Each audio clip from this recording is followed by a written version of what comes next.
Bon, dans le cas où, on va dire, tout à l'heure on a dit de lent ou bien faible. Si, ici, la vitesse, d'accord, on va dire, si on atteint l'équilibre rapidement. Là, c'est ce qu'on veut.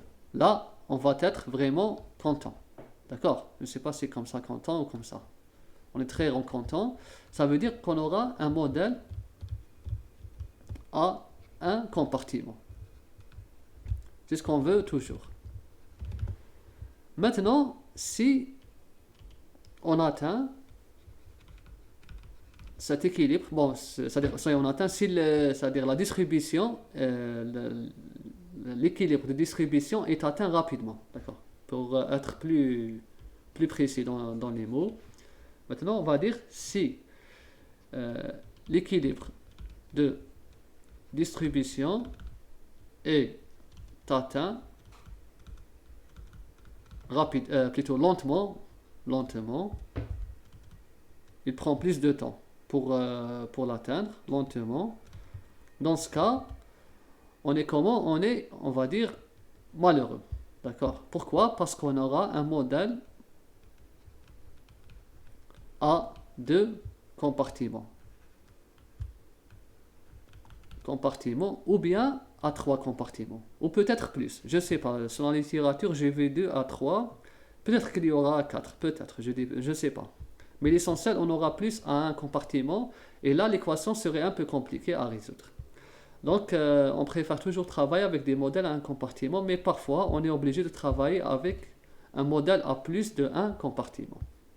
Voilà le cas c'est-à-dire de distribution des médicaments. Euh, bon, généralement, les caractéristiques de distribution des médicaments dépendent toujours, on revient à la propriété physico-chimique. Là, c'est des propriétés physico-chimiques. Physico-chimiques.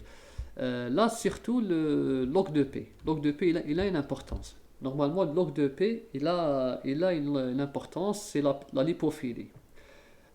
Si on veut simplifier généralement le modèle étudié, le modèle à compartiment, on essaye de modifier le médicament de sorte à le rendre, on va dire, bon, je ne sais pas, est-ce qu'on doit augmenter la lipophilie ou diminuer la lipophilie, mais on doit, c'est-à-dire obtenir une molécule, une structure qui permet d'accélérer, voilà, d'accélérer la vitesse qui atteint cet équilibre. Donc voilà, on continue. Le modèle à compartiment, c'est un graphe. Bon, là, c'est-à-dire maintenant, il faut schématiser. D'accord? Quand on parle de modèle, on parle d'équations mathématiques et de graphes. Voilà.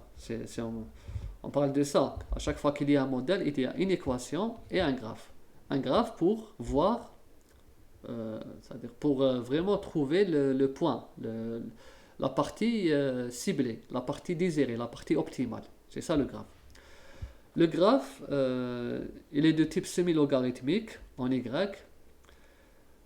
Bon là, c'est-à-dire comment on va pour la suite des cours. Là, pour la suite, on va avoir un graphe quand on parle de semi-logarithmique en Y, ça veut dire que là, x est normal et la valeur ici de y, en réalité c'est un log.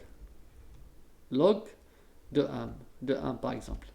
On a pris le semi-logarithmique, c'est-à-dire l'axe des y, il est logarithmique. La valeur, elle est prise avec logarithme. On va voir un médicament administré par voie intraveineuse et on va montrer le modèle correspondant à un compartiment, une étude réalisée, faite réelle. Ensuite, on va voir un autre graphe semi-logarithmique, toujours comme ici, d'un médicament administré cette fois-ci par voie extravasculaire. Et on va montrer le modèle correspondant à un compartiment. Ce qui nous intéresse, c'est seulement un compartiment. On va pas faire les deux compartiments parce que c'est pas c'est un peu difficile et il faut plus de temps pour les faire. Mais un compartiment sont largement suffisants pour comprendre un peu la pharmacocinétique des médicaments. On commence par la voie intraveineuse. Voici la voie intraveineuse. On a pris un médicament qu'on a administré par voie intraveineuse. Après avoir pris les résultats, on a abouti à un modèle, à un compartiment. Les données de ce graphe sont décrites par l'équation, la voici. Donc on voit là, on voit bien ici que cette étape ici, c'est AT égale 0. Ici la concentration est maximale. D'accord? Là c'est la concentration, on peut dire qu'elle est à 100 mg. Ça, c'est le temps d'injection ici. C'est le temps d'injection. On voit qu'à partir de l'injection des médicaments jusqu'à ici, il y a une diminution de 100 mg jusqu'à 0. Ça, on observe qu'il y a une seule phase qui est la phase élimination.